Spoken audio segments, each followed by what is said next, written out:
맞고 안 맞고에 대해서 얘기를 했는데요. 그러니까 꿈에 대해서 얘기했지, 꿈에 대해서.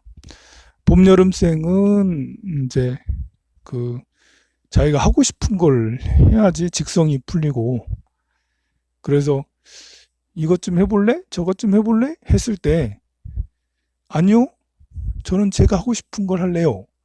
라고 말하는 비율이 좀 높은 게 봄, 여름생이고요. 가을, 겨울생은 취향이 그렇게 뭐 꼭 내가 이것을 해야 된다, 안 해야 된다, 이런 게 없을 수도 있어요. 다른 말로 그거는 꿈이 없다라는 게 아니라 무엇이든지 할 수 있다라는 거고요. 그리고 현명하게 할 수 있다라는 거예요. 좀 깊이 생각을 해서 이것이 좋은 결과를 불러올까? 그렇지 않을까? 좀 보수적인 입장에서 생각을 해서 좀 더 현실적으로 좋은 결과를 갖고 오려고 하는 그런 기질이 있죠. 그래서 봄, 여름생은 미래를 별로 생각하지 않고 내가 그냥 하고 싶은 걸 하는 게 봄, 여름생이라고. 근데 이 모든 봄, 여름생, 모든 가을, 겨울생이 그런 건 아니에요.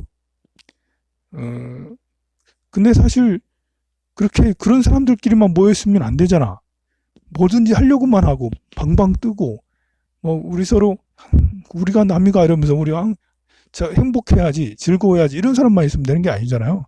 좀 더 현실적으로 뭘 하는 게 더 낫고 그렇지 않고 이런 걸 하나하나 따지는 사람도 필요하다고요. 그래서 나랑 맞는 사람하고만 지내려고 하는 사람은 발전이 없어요. 나랑 안 맞는 사람하고도 지낼 줄 알고 그 말을 들을 줄 알아야지, 그래야지 발전이 있고 새로운 생각을 할 수가 있잖아요. 이렇게 너무 보수적이면 행동을 안 하게 되죠. 행동을 안 해. 그냥 할까 말까? 이렇게 뭘 해야 된다는 것, 변화를 모르는 사람이 있잖아요. 그냥 다람쥐 쳇바퀴를 돌듯 그냥 할 수도 있거든요. 어, 그런데 그런 경우에는 이제 봄, 여름 같은 생이 필요한 거죠. 새로운 것을 자꾸 주장하고, 새로운 것을 좋아하고, 새로운 것을 하려고 하고, 어, 늘 재밌으려고 하고, 그런 사람이 이렇게 필요한 거고요. 또, 너무 새로운 것을 좋아하고, 그리고 재밌는 것만 하려고 하는 사람한테는 그래도 현실적인 것을 생각을 하는 그런 현명함이 좀 필요한 거죠. 그래서 봄, 여름생은 가을, 겨울생하고 같이 살아야 되고, 가을, 겨울생은 봄, 여름생하고 같이 살아야 되는 거죠. 안 맞는다고 피해야 될 일이 아닌 것입니다. 그, 그, 그렇게 하는 것에 있어서, 우리가 지금 요즘에 코로나 때문에 모두 다 집에 빨리 들어가고, 집에 이렇게 머무르게 되잖아요. 그래서 가족들과 함께 하는 시간이 굉장히 많아졌어요. 여러분들은 가족들과 함께 하고 있는 게 행복하죠? 보살님은 아들하고 같이 계속 있나요? 아니요? 그러면 첫째 아들은? 아, 그러면 보살님은 혼자 계시네? 에, 다른 사람들은 안 그런 사람도 있어요. 집에 늘 평상시에는 잘 안 보던 사람도 지금 코로나 때문에 너무 이렇게 맨날 집에만 계속 있는 거예요. 그런 사람 엄청 많아요, 보면. 사실 이런 때는 어떤 때, 왜 이런 일이 생겼을까? 우리가 생각을 좀 해봐야 되죠. 예, 코로나가 이렇게 퍼지고 한 것은 참 힘든 일이지만, 우리가 그동안 가족 관계를 너무 소원하게 생각하고, 너무 이렇게 잘 되지 않았어요. 소통이 잘 되지 않았는데, 이런 때 가족들이 자주 모여 있고, 저녁만 되면 일찍 퇴근만 하면 바로 집에 오고, 또 아침에도 빨리 나가는 것이 천천히 나가게 되고, 어떤 사람은 계속 하루 종일 집에 있고, 이런 것은 가족들을 잘 챙겨라, 요즘에. 가족들과 화합을 좀 해라. 서로 원결이 있을 수도 있죠. 10년 전에, 20년 전에 싸웠던 것이 아직도 이렇게 마음에 깊숙이 남아서 말도 하기 싫고, 그냥 손도 잡기 싫고, 짜증나기만 하고 그럴 수도 있어요. 이것을 내려놓기는 굉장히 어려운 일이잖아요. 사람과의 관계에서 이렇게 이제 사회에서 만나는 사람이 서로 미운 경우, 뭐 기분 나쁜 경우도 평생 안 보고 그러는데, 뭐 어쩌다 보면 또 만나게 되니까 웃으면서 그냥 보고 그래. 또 그런데 사회에서 만나는 사람은 그냥 이렇게 이제 크게 나에게 고통이 되질 않아요. 그런데 같이 사는 가족하고 서로 안 맞으면 굉장히 나에게 큰 고통이 되는 거잖아요. 그래서 그런 짐을 계속 짊어지고 가는 것은 너무 힘든 거예요. 내가 위장이 고장이 났는데 고장난 위장을 그냥 계속 평생 계속 고장나고 고장난 상태로 가고 있는 거는 바보라는 것이죠. 고장 났으면 고쳐야 된다는 거야. 이런 때 이제 가족들과 많이 있는 시간에 같이 차를 한 잔 마시고, 뭐 술도 괜찮아요.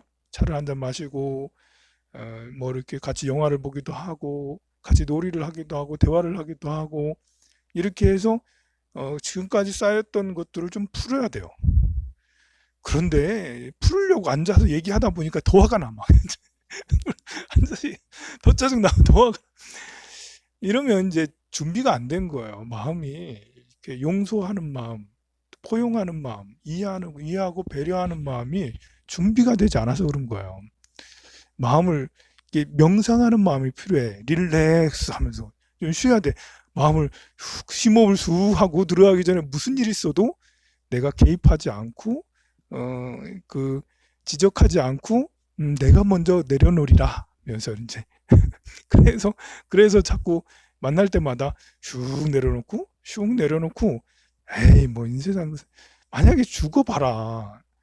아이고 죽고 나서 찔찔 우는 것보다는 죽고 나서 내가 이거 잘못했구나 이렇게 하는 것보다는 살아있을 때 그냥 원결이 있으면 살아있을 때 풀어버리는 게 훨씬 더 낫잖아. 힘들어도.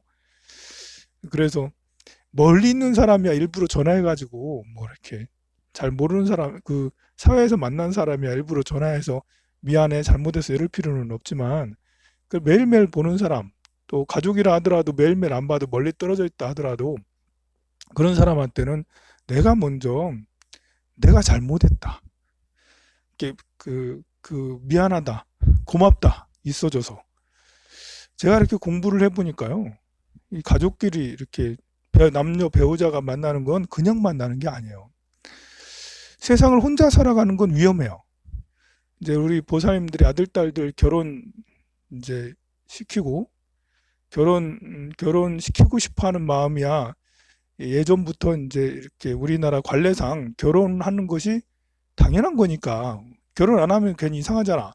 그래서 시키는 거지만 제가 이렇게 공부한 입장에서 이거 이런저런 인간관계를 공부한 입장에서 사람은 결혼하고 아들, 딸을 낳고 부모님을 모시고 이런 것이 굉장히 이렇게 나에게 안정적인 걸 추구한다는 거예요.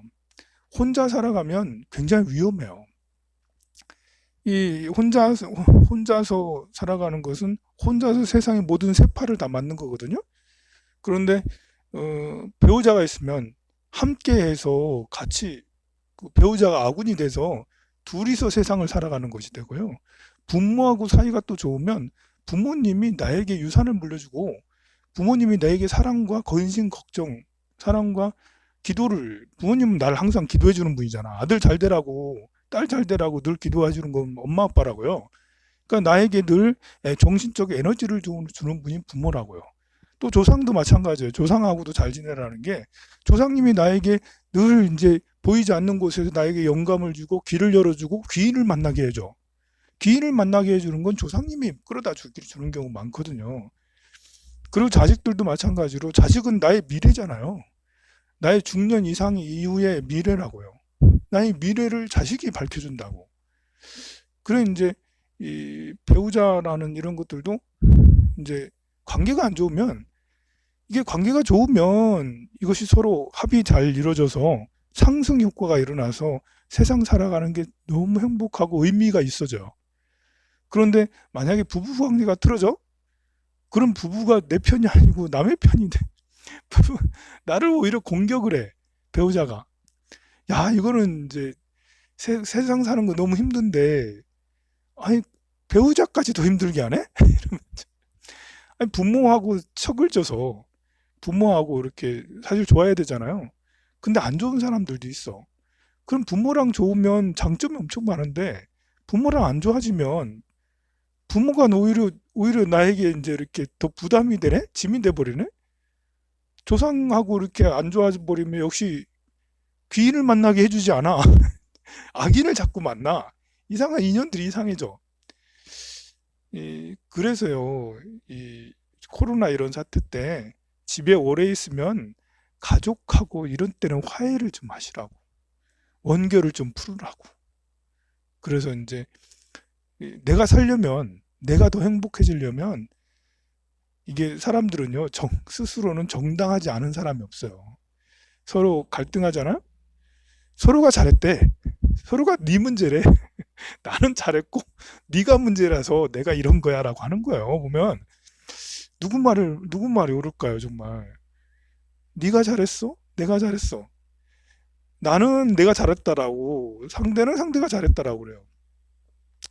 그냥 한 사람 둘 다 내려놓는 게 제일 좋죠. 그래, 미안해, 내가 잘못했어, 내가 사과할게. 속으로는 딴 생각을 하더라도 이게 사실 둘 다 그냥 미안해, 사랑해, 고마워 이러면서 이렇게 마음을 내려놓으면 제일 행복하고 좋고요. 근데 둘 다 그러기는 어려워요.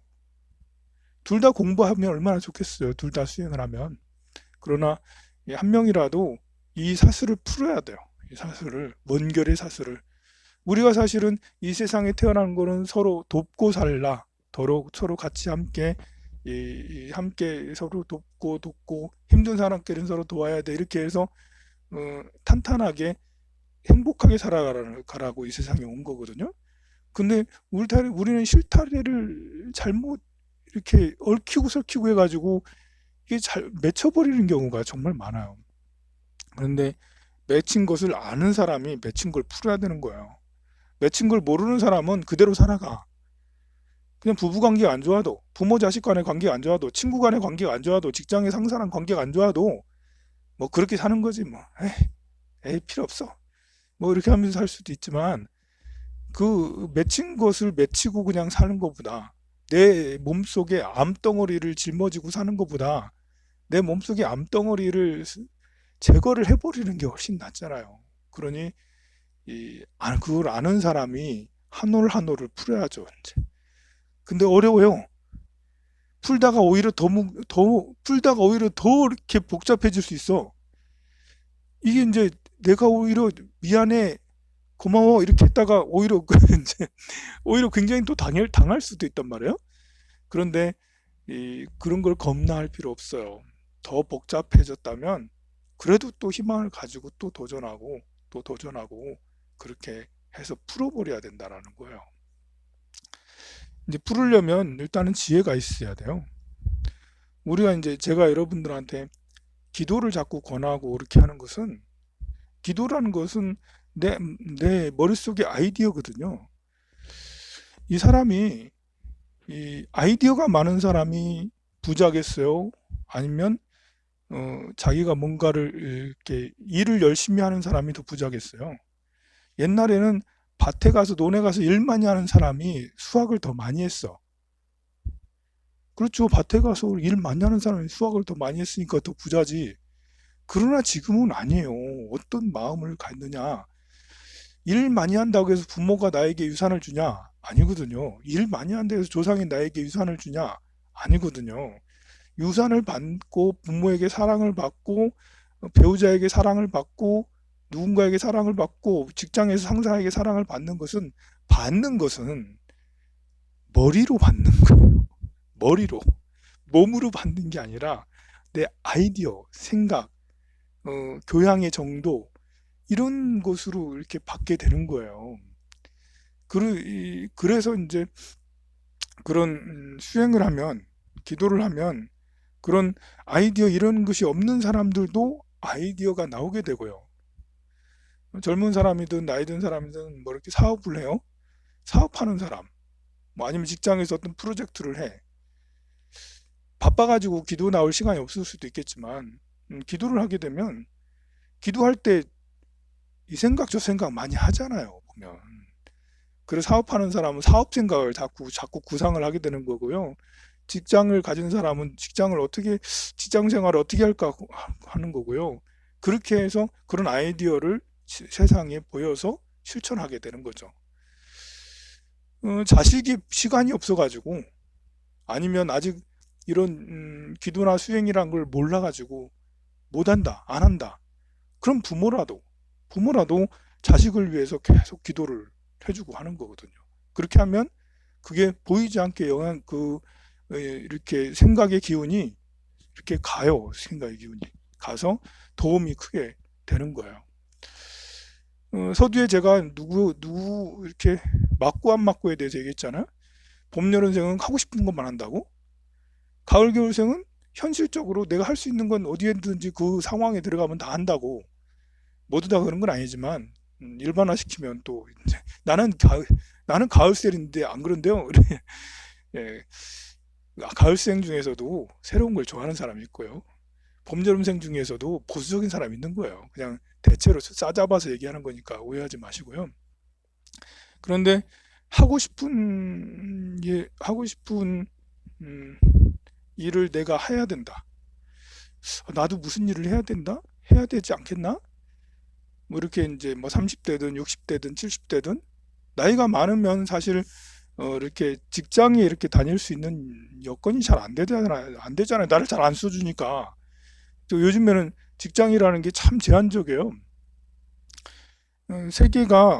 세계가 모두 다 하나로 되면서 옛날에는 그 대한민국도 서울, 부산, 대구 다 조금씩 따로따로였는데 고속도로가 막 뚫리면서 또 통신이 발달하고 네트워크가 이제 발달하면서 전국이 그냥 하나가 돼버렸어. 아주 쉽게.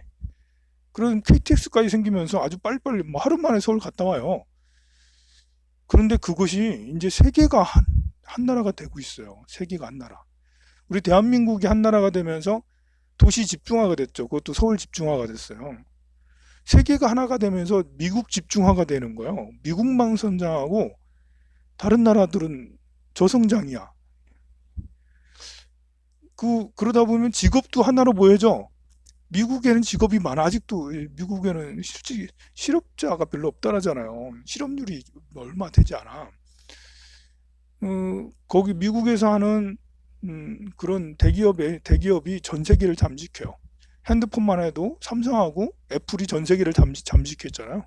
삼성폰하고 현대폰, 애플폰밖에 없어. 중국 말고는 거의 대부분이 모두 다 폰 제조를 거기서 해. 그 나라는 그 나라 폰을 써야 되는데 그래야지 자기 나라 사람들이 직장이 많아질 거 아니에요. 자동차도 집중화가 돼 있죠. 유럽의 독일이나 일본이나 미국이나 우리나라 이 차밖에 없어. 차 못 만드는 나라 많아. 차를 각국에서 생산해야지 일자리가 엄청 늘어요. 우리 현대 봐요. 차를 만드니까 일자리가 얼마나 많아. 일자리가 이제 이렇게 다른 나라에서 만들어 오니까 우리나라는 자동차 안 만든다는 직장이 별로 없는 거예요.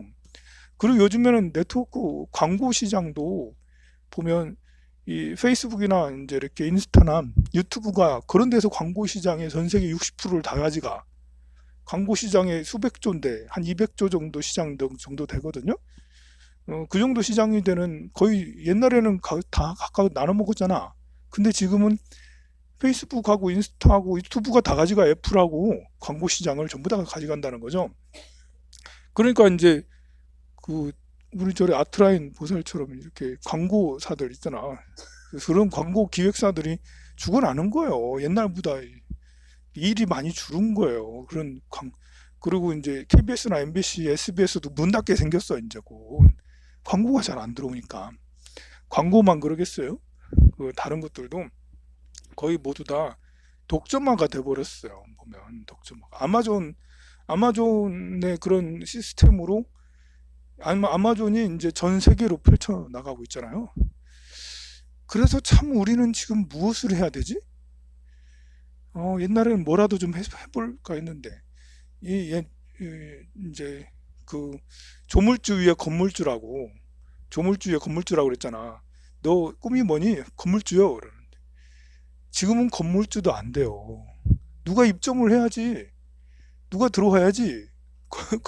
건물주 오히려 지금 마이너스라니까요. 대출 내 가지고 건물을 샀는데 아무도 이렇게 임대를 안 들어와. 그러면은 계속 마이너스가 되잖아요. 건물은 정말 특수한 자리에 몇 개 말고는 건물주 지금은 이 희망이 별로 없어. 희망이 별로 없어. 앞으로도 잘 될지 안 될지 몰라. 4차 산업혁명 되면 될수록 더욱더 일자리가 줄어들어요. 더 이제 독점화는 더 심해져요. 온 세계가 하나가 되잖아.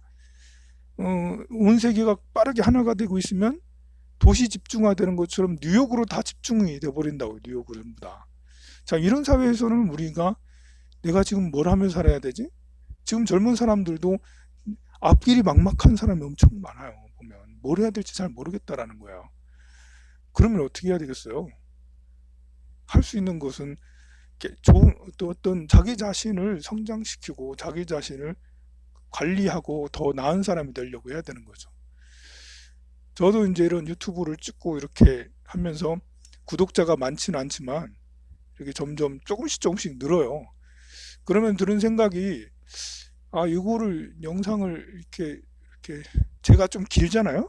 다른 유튜브는 짧은데 저 재밌게 얘기하는 건 아니지만 그래도 이런 때는 이제 이렇게 자막도 넣어주고 다른 뭐 이렇게 이모티콘도 좀 날려주고 뭣도 좀 해주고 영상 편집도 해주고 이렇게 해주는 사람은 좀 기술자 엔지니어가 있으면 좋겠다. 작가가 있으면 좋겠다. 저도 이제 누군가랑 작가랑 이렇게 이야기를 해서 그렇게 하든지 뭐 그렇게 했으면 좋겠다 이런 생각을 하거든요. 근데 이제 우리나라 사람들이 취약한 게 이런 기술적인 엔지니어가 참 이렇게 취약하고요. 막상 하려고 하면 잘 없어요. 찾으면 잘 없고요. 그리고 작가적 기질을 가진 사람들도 별로 없어요. 이렇게 그냥 현대자동차 가서 일해라고 하면 그런 사람은 많아도 이렇게 어떤 분야에 특히 이제 글 쓰고 말하고 또 엔지니어적인 어떤 다양한 일 이런 것들을 하는 이런 분야에는 인력이 그렇게 별로 많지 않아요. 근데 그런 것들은 모두 다 아이디어라고 관계가 있거든요. 그래서 지금은 이것도 배우고 저것도 배우고 저것도 배우고 많이 배워가면서 그 중에 어떤 것을 선택해서 어떤 것이 되면 그렇게 해야 되는 거죠. 굉장히 노력을 많이 해야 돼요. 젊은 사람이야 그렇게 하고 나이 든 사람은 뭐 해야 되냐? 기도해야지 뭐. 나이 든 사람은 기도해. 나이 든 사람은 직장 50대 이상 직장이 따로 없으면 매일같이 절에 출근하세요. 절에 부처님 회사에 취업을 하세요. 부처님 회사도 취업이라 할 수 있어요. 제가 이렇게 관이 엄청 많거든요. 제 사주는 이제 관이 엄청 많은 사람이요. 관이 많은 사람은 원래 대기업이나 공기업이나 이제 그 공무원이 되기 마련인데 스님이 됐잖아요. 스님이 왜 됐겠어요? 왜 관이 많다는 것은 관이라는 것은 어디에 조직에 속해 있어야 되는 거거든요. 그래서 대기업, 공기업, 공무원 이렇게 얘기한 거예요. 관이 많으면. 그런데 절도 관이에요. 절도. 부처님이 관이잖아. 부처님도 조직이에요. 조직. 회사예요. 그럼 저는 부처님한테 뭐 월급을 많이 받냐? 엄청 많이 받아요. 얼마나 많이 받으면 땅도 사고 건물도 짓고 이렇게 하겠어요. 그러면 부처님이 주신 일을 잘하냐 못하냐? 잘하니까 땅도 사고 건물도 짓고 해서 월급을 얼마나 많이 받았으면 이렇게 됐겠어요. 부처님도 이렇게 그 부처님 절에 다니는 이런 것들도 관이라고 할 수가 있어요. 직업이라 할 수가 있어요. 취직을 한다 할 수 있어요. 우리 불제자들은 이렇게 연세가 들고 뭐 특별히 지금 뭐 이렇게 어떤 직업이 없다 나가면 그냥 절에 매일매일 다니면서 기도하세요. 그러면 교양도 쌓이고 마음도 안정이 되고 마음도 더 너그럽고 자비롭고 또 제가 매일매일 또 이렇게 강의를 하잖아요. 이렇게 그 때로는 경제 강의도 하고 지식 강의도 하고 종교 강의도 하고 다양한 것들을 많이 해주잖아요. 그러면 이제 마음이 닫혔던 마음이 열리고 무지했던 마음도 하나둘 알게 되면서 아는 것에 대한 기쁨도 생기고 또 뭘 알게 되면 자식들하고 말도 통하게 돼. 지금은 이렇게 이런 걸 모르면 자식하고 10분 이상 대화가 안 돼요. 학교 갔다 왔니? 아니면 오랜만에 명절 때 왔어도 반가워 하고 야 밥 먹자 하고 자자 하고 많은 거예요. 얘기가 안 되니까. 그런데 이제 뭐 이렇게 이런저런 강의도 많이 듣고 공부를 많이 하고 하다 보면 요즘 젊은 사람들이 얼마나 삶이 스트레스가 많아요. 그러면 절에 다니는 불자들은 자식에게 상담자가 돼줘야 돼요. 그 자식들이 클라이언트 내담자라고 생각을 하고, 내가 그래도 절에 다니면서 공부했으니까 고민 상담을 해주고, 고민 상담에 들어주기도 하고 비전도 제시해줘. 부모가 해야 될 건 비전 제시도 있는 거거든요. 그냥 편안하게 그 자식들을 얼레고 달래고 하는 이런 것만 있는 게 아니라 비전 제시를 해주는 게 좋잖아요. 근데 부모님이 아무것도 몰라. 이러면 비전 제시는커녕 와가지고 이렇게 오히려 그 부담이 돼. 사실 60대가 넘어가면 경제 생활을 안 하니까 자식에게는 짐이거든요. 짐. 자식에게는 부모님이 모셔야 되니까 내 쓰는 것도 없는데, 내 쓸 돈도 없는데 부모님 용돈까지 드려야 돼. 생활비까지 드려야 돼. 이래 되면 지금 이제 부모들이 제일 싫어하는 게 바로 그런 거잖아요. 자식이 얻어 쓰는 거 싫어하잖아요. 근데 그 나이 들었다고 해서 그렇게 실망하고 괴롭게 생각할 게 아니고요. 마음 공부를 해야 돼요. 마음 공부를 열심히 해서 내가 상담자가 돼줘야 돼요. 아이들이 뭐 마음 공부 하겠어요? 마음 공부하기 어렵잖아. 세상 살기 바빠가지고 지치고 힘들어서 못해. 그러면 부모님이, 어머님, 아버님이 부처님 공부를 해서 마음 공부를 해서 이제 그 상담자가 돼줘야 되는 거죠. 상담을 해주고 힘이 돼주고 또 희망이 돼주고 또 비전까지도 제시해주고 늘 칭찬해주고 북돋아주고 그럼 따뜻하게 이렇게 안아주고 그러면 고마워서라도 내가 우리 어머니 잘 모셔야지. 아, 용돈 더 갖다 드려야지. 그 용돈 받는 것도 떳떳하고 주는 사람도 부담이 아니고, 야, 이제 난 정말 부모 복이 너무 좋다. 우리 부모님 너무 존경스럽다. 이래 될 수가 있잖아요. 그래서 그 절에 취업했다 생각을 하고, 또 그렇게 하면 이렇게 아이디어의 기운, 생각의 기운, 마음의 기운 이런 것이 배우자와 자식들에게 전해져서요. 일하다가도 좋은 아이디어가 팍 떠올라요. 왜냐하면 우리 엄마가 기도하니까. 아들이 일하다가 좋은 아이디어 탁 떠올라. 그럼 그 아이디어를 착안해서 일을 추진하고 프로그램을 만들고 이렇게 하면 되잖아요. 부모님이 자비롭고 평화롭고 집중된 상태, 이렇게 되면 자식들도 그 힘을 받아서 쓸 수가 있어요. 그렇게 꼭 하시기 바랍니다. 성불하세요.